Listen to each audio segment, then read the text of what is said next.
C'est top, hein. Il y a du soleil, il y a un volcan qui brille aujourd'hui.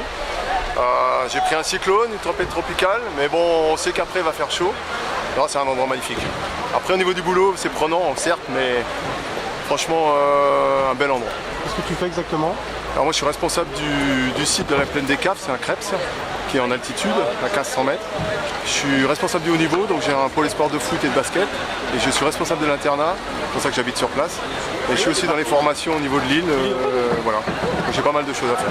Bon, t'es venu exprès pour les 30 ans du club, tu tenais vraiment à être là. Voilà, bon, c'était important d'être là, et puis ça tombe sur un moment où j'avais prévu de venir aussi, donc c'est parfait.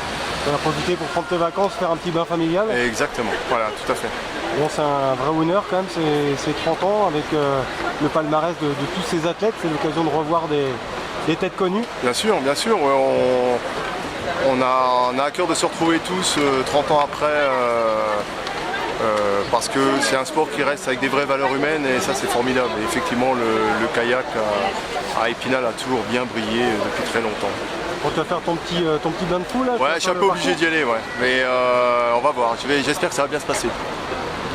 C'est une fête pour le club, hein, pouvoir revoir tous les anciens champions, les mélanger avec les jeunes de l'école de Pagay, les nouveaux champions, c'est toujours agréable à voir. Avec cette plaque dédiée à Gauthier et Mathieu, bel hommage hein, à leur palmarès. C'est vraiment un beau symbole et vraiment merci à la ville d'Épinal de pouvoir nommer le bassin Gauthier Clos Mathieu Pêche, parce que voilà, ils sont allés au bout de leur aventure, ils ont fait champion du monde, donc c'est vraiment un beau symbole. Bon, Thierry et Michel Sailly ont fait l'honneur d'être présents, ils ont marqué également l'histoire du club. Oui, ils ont marqué l'histoire du club. Voilà, je ne me voyais pas faire un discours d'accueil sans eux. C'est les 30 ans du bassin, voilà, c'est les emblèmes. C'est Thierry, c'est Manu, c'est Bibi, Jérôme Daval. Voilà, c'est eux qui étaient là, qui étaient au moment du lancement du bassin il y a 30 ans. Les grands temps forts, qu'est-ce que tu retiens un petit peu de ces 30 ans, même si tu es jeune président naturellement?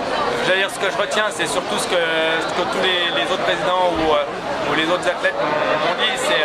De toute façon, pour tout le monde déjà, c'est la première descente du bassin sans se retourner. Ça, tous ceux qui ont été au club Épinal ont ça en tête. Après, c'est des championnats d'Europe des clubs qui soudent tout un club, que ce soit les bénévoles, les sportifs autour d'une performance, les championnats de France des clubs, c'est ça, voilà, c'est toute la vie d'un club qui est représentée dans un équipement. Ouais, ce parcours donc peut être une base arrière des Jeux Olympiques 2024 de Paris, c'est ça?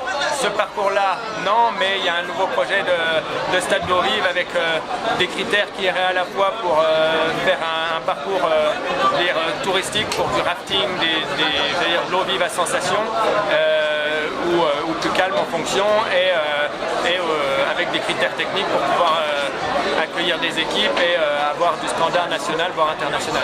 On verra le jour où exactement? Où exactement, faut encore creuser, hein, c'est qu'à un stade d'avant-projet.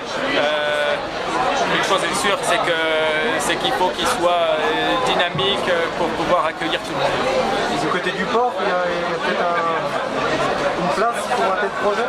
Il y a une place du côté du port, il peut y avoir d'autres lieux à déterminer, mais ce qu'il faut, c'est arriver à concentrer l'ensemble de l'activité de pleine nature au même endroit pour l'activité touristique, mais pouvoir après lier à toutes les commodités pour vraiment être un lieu d'accueil opérationnel.